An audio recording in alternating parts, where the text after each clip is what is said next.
నిజాన్ని నిజంగానే మాట్లాడుకోవాలి, అబద్ధాన్ని అబద్ధంగానే మాట్లాడుకోవాలి. చంద్రబాబు నాయుడు ఇసుక విధానానికి సంబంధించి వైఎస్ఆర్ కాంగ్రెస్ పార్టీ వాళ్ళు ట్రోల్ చేస్తున్నారు. అక్కడ రేట్ ఎక్కువ ఉంది, ఇక్కడ రేట్ ఎక్కువ ఉంది అన్నటువంటిది. అంటే ఫ్రీ అని చెప్పారు, డబ్బులేంటి అన్నటువంటిది.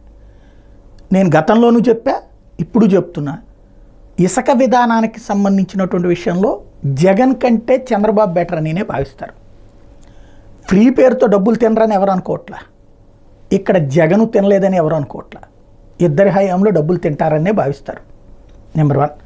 రెండవది, జగన్ ప్రభుత్వ హయాం కంటే చంద్రబాబు ప్రభుత్వ హయాంలో ఇసుక తక్కువకు వచ్చింది అన్నటువంటిది నిజం. అంతకుముందు 3,000 రూపాయలకి ట్రాక్టర్ వచ్చేది 8,000 రూపాయలు అయింది జగన్ వచ్చిన తర్వాత. అట్లాగే 15,000 రూపాయల లారీ అయ్యేది 40,000 నుంచి 60,000కి వెళ్ళింది జగన్ వచ్చాక. అదే బిల్డర్లలో అసలు మామూలు పేదవాళ్ళకి లేకపోతే వీళ్ళందరికీ ఆ ఇసుకతో పెద్ద సంబంధం ఏం లేదు.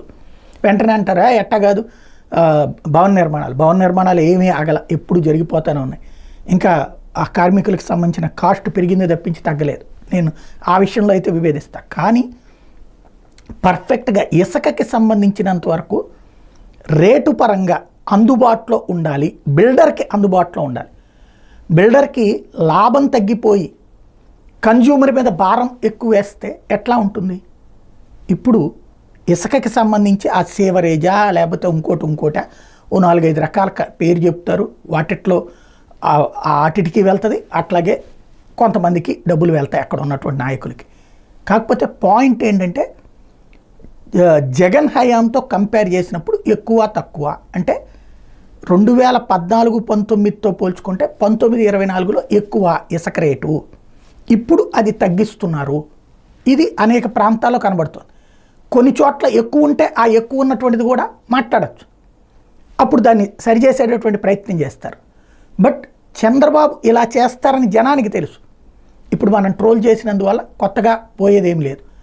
కానీ జనానికి తక్కువ ధరకి ఇసుకొచ్చింది అన్నటువంటి సంతృప్తి చాలు, బిల్డర్కి ఆ తృప్తి చాలు.